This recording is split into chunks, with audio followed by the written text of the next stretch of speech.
Cornwallis द्वारा राजस्व संग्रहण के संदर्भ में निम्नलिखित कथनों पर विचार कीजिए।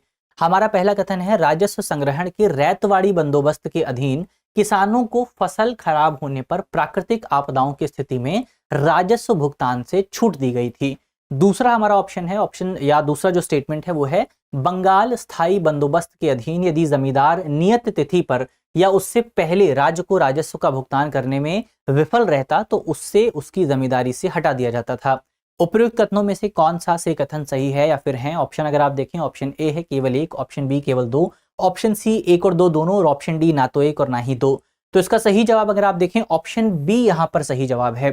थोड़ा सा और अगर आप सोचें तो यहां पर कॉर्नवालिस का नाम लिखा हुआ है, और कॉर्नवालिस जो है वो आपके राजस्व संग्रहण की रैयतवाड़ी व्यवस्था जो है उससे जुड़े हुए नहीं माने जाते हैं। तो ऑप्शन जो आपका एक है, कथन एक जो है, ये इसी आधार पर यहां पर आपका गलत हो जाता है।